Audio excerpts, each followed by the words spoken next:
Suatu saat ada seorang pasien bertanya pada Bang J, Bang J, kenapa ya saya kambuh lagi, saya dirawat lagi? Kemudian saya tanyakan, apa yang kamu lakukan di rumah? Saya marah-marah. Kemudian orang tua saya pukul. Nah, loh kenapa? Kan bukannya ada cara lain untuk mengungkapkan rasa marah. Terus dijawabnya, yaitu saya jengkel, saya kecewa. Kenapa orang tua saya begitu? Saya cuma ingin keluar rumah ketemu teman saya, tidak boleh. Nah, saya mencoba untuk diam. Terus lagi, masa saya mau membantu cuci piring, mau nyapu, tidak boleh, katanya nanti nggak bersih. Ya, akhirnya kejengkelan saya, kemarahan saya nggak terbendung, Pak J. Ya, waktu dirawat katanya saya harus aktivitas, harus sosialisasi, harus minum obat. Tapi saya ingin, tapi keluarga saya juga tidak terlalu mengingatkan kapan harus minum obat. Bahkan ketika obat hampir habis juga nggak mencoba untuk mengantar kontrol lagi. Nah, saya itu bingung, saya kepengen sembuh, tapi kok seperti ini ya, akhirnya masuk lagi ke rumah sakit. Nah, tentu dari kasus itu bisa dilihat bahwa ternyata masih ada hal-hal yang mempengaruhi pengobatan ODGJ di rumah. Bahwa keluarga sangat penting sekali untuk memberikan dukungan. Nah, dalam hal ini adalah perlu adanya dukungan emosional. Kesempatan kali ini Bang J akan membahas tentang dukungan emosional itu sendiri dan bagaimana sih sebenarnya cara memberikan yang tepat kepada ODGJ supaya emosinya tetap stabil, supaya merasa nyaman bersama orang-orang terdekat. Silahkan disimak, jangan lupa subscribe yang belum subscribe. Sebenarnya dukungan emosional keluarga itu apa? Nah, kadang kita juga masih bingung deh. Apa sih yang dimaksud dengan dukungan emosional? Yaitu bagaimana keluarga itu menunjukkan rasa simpati, rasa empati, rasa peduli, perhatian, ya, juga bisa bekerja sama dengan ODGJ. Yang dimaksud dengan dukungan emosional adalah sejauh mana keluarga menunjukkan rasa sayang, rasa peduli, rasa empati, rasa perhatian kepada ODGJ, dan sejauh mana kebersamaan yang bisa dibangun keluarga terhadap ODGJ, ya, sehingga ODGJ itu merasa nyaman dan selalu bersemangat menjalani hari-harinya, ya. Nah, untuk apa sih dukungan emosional itu? Ya, yang pasti adalah memberikan support, memberikan semangat kepada ODGJ supaya jauh lebih nyaman melalui pengobatan. Jadi ketika tetap minum obat rutin, tetap berkegiatan, beraktivitas sosial, itu ODGJ semakin bersemangat, semakin enjoy untuk menjalaninya, karena memang ada dukungan secara emosi dari keluarganya, seperti itu. Nah, juga ini akan sangat membantu ODGJ ketika menghadapi stresor, ketika menghadapi penyebab masalah. Jadi apapun yang dialami ODGJ dalam kehidupan sehari-harinya, jika keluarga bisa menunjukkan rasa empati, kasih sayang, kebersamaan, kepedulian, tentu ODGJ ini akan jauh lebih nyaman, enjoy menghadapi persoalan dan masalahnya. Karena ada orang yang peduli di sekitarnya yang akan membantu menyelesaikan masalah. Sehingga kalau ada masalah yang dikiranya sulit dipecahkan, akan percaya diri untuk menyelesaikannya. Karena jika ada kesulitan, ada keluarga yang siap membantu, yang peduli untuk mencarikan solusi pemecahan masalahnya. Dukungan emosional keluarga sebenarnya sangat bisa dilihat dari bagaimana keluarga percaya kepada ODGJ. Ya, bagaimana keluarga perhatian terhadap kondisi dan kebutuhan ODGJ, dan bagaimana keluarga mau mendengarkan apa yang dikeluhkan ODGJ. Jadi dukungan emosional ini menjadi sangat membuat ODGJ nyaman, enjoy menjalani hari-harinya, karena memang orang-orang sekitarnya mau mengerti kondisi ODGJ dan mau mendengarkan segala keluh kesah dia. Nah, juga percaya dengan ODGJ. Kenapa? Kadang-kadang sulitnya itu keluarga kurang percaya, takut, khawatir yang berlebihan terhadap apa yang dilakukan ODGJ. Ini yang justru akan membangun emosi yang tidak baik, karena ODGJ akan merasa tidak dipercayai lagi. Apapun yang dilakukan, walaupun itu benar, akan dicurigai, akan dianggap hal yang kurang tepat dan beresiko. Nah, tentu ketika ini terjadi terus, ya tentu kesembuhan ODGJ ini juga akan sulit jadinya. Nah, sebenarnya khawatir itu ya wajar, tapi jangan berkembang sebagai kecurigaan. Caranya gimana? Ya tentu keluarga harus bisa memberikan perhatian lebih. Artinya ya ngawasi boleh, ya, tapi jangan sampai ODGJ ini terkesan tidak dipercaya. Bagaimanapun juga ada sisi baik ya dari ODGJ ini yang bisa kita tonjolkan, bisa kita gunakan untuk mengurangi perhatian kita yang berlebihan atau keterlibatan kita yang berlebihan terhadap ODGJ. Kenapa? Keterlibatan yang berlebihan terhadap ODGJ itu membuat sangat tidak nyaman. Bagaimanapun ODGJ ini punya otonomi, punya hak untuk menetapkan pilihan. Ya, tidak serta-merta kehidupannya wajib diatur semuanya oleh keluarga, oleh orang lain.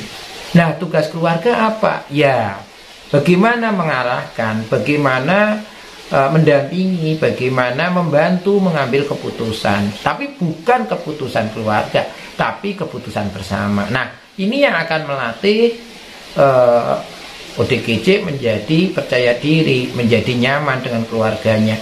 Kalau keluarganya dikte, banyak perintah, ya, atau maksudnya baik tapi penyampaiannya kurang tepat, bisa jadi ODGJ menganggap bahwa keluarganya terlalu cerewet, terlalu ingin terlibat kehidupan ODGJ. Nah, ini yang menjadi masalah, sehingga akhirnya ketidaknyamanan dengan keluarga ini yang menjadi faktor akhirnya ODGJ mengambil keputusan sepihak, baik tentang obat yang diminum, baik tentang kehidupan sosialnya maupun aktivitasnya sehari-hari, sehingga di luar kontrol keluarga.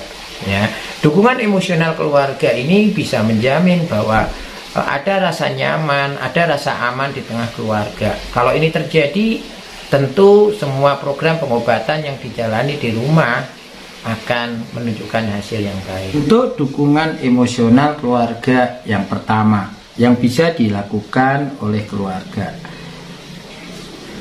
yaitu satu, mengingatkan ODGJ untuk minum obat, mengingatkan ODGJ untuk aktivitas, mengingatkan ODGJ untuk tidur. Ini bisa saja menjadi sesuatu yang tidak nyaman buat ODGJ. Nah, akan menjadi dukungan emosional yang luar biasa jika diucapkan secara tepat oleh keluarganya. Nah, terkadang maksud yang baik belum tentu dinilai positif, baik juga oleh pasien atau ODGJ. Ya, kenapa? Ya karena informasi yang tepat dengan cara penyampaian yang kurang tepat bisa menimbulkan salah persepsi, atau pasien ini merasa diatur-atur atau dikekang oleh keluarganya.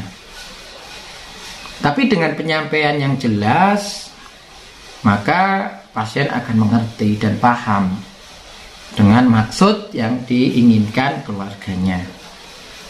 Ya, misalnya nih, mengingatkan untuk tidur. Tentu minum obatnya malam setengah 8. Jadi waktu tidur itu kemungkinannya adalah setengah 9 atau jam 8 paling cepat, itu dia akan mengantuk. Nah, terkadang untuk berangkat tidur itu ya jam 9 itu sebenarnya kan masih normal. Tapi kalau efek obatnya sudah bekerja, ya mungkin setengah 9 sudah ngantuk dan tidur. Nah, bagaimana keluarga menyikapi ini? Tentu harus ada caranya yang tepat. Misalnya ini pada pasien A, ya. Nah, Mas A, ini sudah saatnya tidur. Tadi kan obat sudah diminum. Nah, sudah saatnya pergi ke kamar tidur. Kalaupun masih ingin nonton TV, ya jangan sampai lewat jam 9. Toh nanti besok pagi masih ada waktu untuk nonton TV. Ya. Jadi jangan lupa ya, ketika sudah ngerasa ngantuk segera ke kamar tidur. Nah, itu mungkin akan sedikit mengenakan daripada keluarga mengatakan, udah sana tidur, ini waktunya tidur, ya jangan nonton TV terus, ya, kayak gitu mau sembuh, tidur aja harus diperintah-perintah. Nah, tentu kan tidak nyaman jadinya. Tapi kalau mengingatkannya enak, itu juga akan bisa diterima dengan baik, dijelaskan dulu, ya. Kemudian misalnya mengingatkan untuk mandi. Ya, tentu ya harus dengan cara yang baik juga. Mas A, ini udah sore, udah sekitar jam 4. Kira-kira Mas A mau mandi jam berapa? Takutnya nanti kalau kesorean dingin, nanti masuk angin. Nah, kalau misalnya sudah nggak banyak kegiatan, atau mungkin bisa TV-nya dihentikan dulu, nanti dilanjut setelah mandi nonton TV-nya. Mungkin itu akan sangat jauh lebih baik untuk didengar pasien dibandingkan dengan udah ini udah sore sana mandi. Nah, pasien tidak segera mandi, pasien A ini nggak segera pergi mandi. Nah, itu kan kayak gitu mau sembuh. Ya, kegiatan males, mandi males. Nah, hanya ingin memerintah mandi, mengingatkan mandi, tapi ujung-ujungnya menilai, ujung-ujungnya menjas, ujung-ujungnya mengkritik. Nah, tentu ini kan tidak tepat. Ya, kita kan hanya ingin mengingatkan jam mandi, artinya ya seperlunya saja. Kasih alasan kenapa harus mandi tepat waktu. Kasih alasan yang masuk akal. TV-nya bisa dimatiin dulu, mandi, kemudian boleh nonton TV lagi.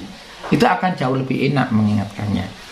Kemudian ketika misalnya nih pasien sudah mulai jenuh, mulai bosan minum obat, Mas A,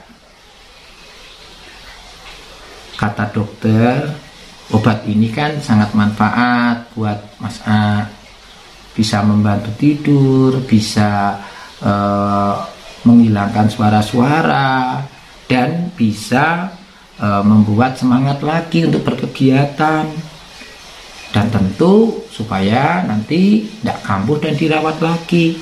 Nah, sekarang Mas A milih, kira-kira mau tetap minum obat supaya bisa cepat sembuh, atau tetap pada keputusan tidak minum obat. Tapi resikonya nanti muncul gejala lagi, dan ya kalau sudah seperti itu ya terpaksa kita bawa ke rumah sakit lagi untuk dirawat. Nah sekarang silahkan yang mana yang akan dipilih. Kalau Bapak sih berharap ya obatnya diminum supaya benar-benar tujuan untuk sembuh itu ada. Nah ketika seperti itu ya bisa dimengerti pasiennya, oh iya ya, daripada saya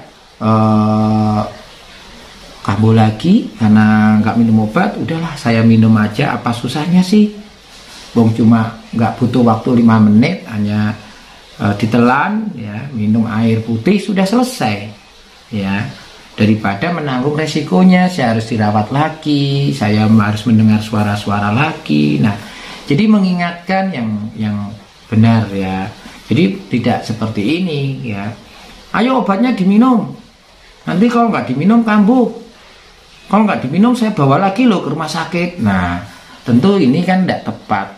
Merintah kayak gini harus diajak bicara baik-baik. Nah, harus dibantu mengambil keputusan. Berikutnya adalah ketika keluarga mengajak ODGJ melakukan sesuatu.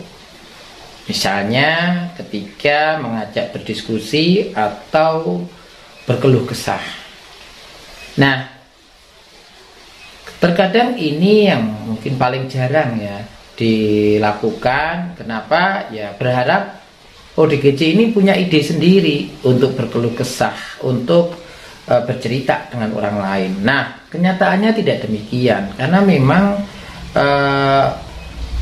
sudah karakternya ODGJ mungkin enggan bercerita dengan orang lain. Nah, kita keluarga harus mendahului ya. Ketika kelihatan melamun, wajahnya tegang, deketi, ajak cerita. Mas A, saya lihat seperti ada sesuatu yang bikin gak nyaman. Kalau boleh, kebetulan Bapak punya waktu untuk mendengarkan cerita Mas A. Gimana? Bersedia nggak bercerita? Kalau bersedia, saya dengarkan. Nah, akhirnya berceritalah Mas A ini. Oke, jadi memang ada sesuatu yang bisa membuat Yunan nggak nyaman. Nah, sekarang kira-kira informasi apa yang dibutuhkan Mas A supaya Bapak ini bisa berikan, atau kalau nggak carikan. Nah, berikutnya apa yang bisa Bapak lakukan untuk Mas A supaya Mas A ini jauh lebih nyaman. Mungkin ketika harus minum obat, harus berkegiatan, harus bersosialisasi. Nah, keluarga bisa mengajak berdiskusi. Tentu 2 arah, bukan 1 arah ya. 1 arah itu artinya ya pasiennya atau Mas A ini tidak diberi kesempatan untuk bercerita. Kita bapaknya atau orang keluarganya yang ngajak cerita terus, memberikan instruksi, memberikan perintah. Nah, kemudian juga mengajak Mas A ini berkegiatan ya. Nah, caranya gimana? Mas A, saya lihat tidak ada yang sedang dikerjakan dan saya lihat melamun. Bagaimana kalau kita sama-sama membersihkan taman atau membersihkan rumah ya, supaya rumahnya jadi bersih dan Mas A ada kegiatan sehingga tidak memikirkan hal-hal yang aneh-aneh yang bikin halusinasinya muncul. Nah, bagaimana? Nanti kalau nggak bisa saya bantu, kita bersama-sama kok. Nah, ketika itu terjadi maka akan nyaman Mas A ini untuk memulai sesuatu. Jadi ada dialog, ada komunikasi 2 arah antara Mas A ini dengan bapaknya ya. Berikutnya bagaimana keluarga mengajak ODGJ itu keluar rumah ya. Jadi kalau di dalam rumah terus kan ya boring, jenuh ya, bosen. Sehingga kadang-kadang harus diajak keluar rumah. Nah, bagaimana cara mengajak ya yang baik? Tentu yang tidak bernada menyuruh ya. Jadi si bapak ini bisa saja ya, Mas A ini kan sudah luar biasa, sudah membantu bapak bersih-bersih rumah, sudah kegiatannya luar oke ya, sudah nonton TV, minum obatnya sudah juga bagus. Nah, ini bapak kebetulan ada rezeki, ada uang ya lebih, kita akan keluar rumah, akan jajan, akan makan di luar, bagaimana ya? Tujuannya supaya Mas A nggak jenuh di rumah dan mulai latihan ketemu orang lain di luar sana.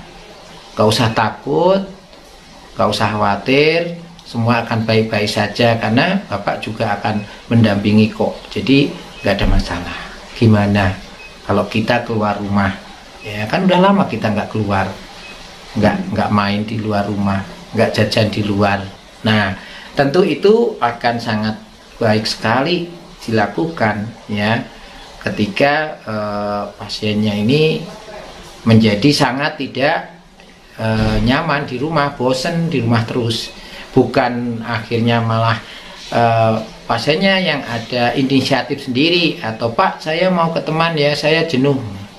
Bapaknya khawatir nih, nggak usah, nanti nggak inget pulang, nanti saatnya minum obat bapak repot nganternya, nanti kamu ngomong-ngomong sama, bicara sama temanmu marah-marah, nanti ngamuk, nanti gimana? Nah, tentu seperti ini tidak diharapkan ya.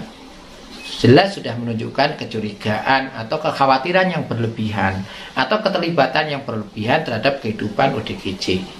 Ya tentu harus dilatih lah ya, bagaimana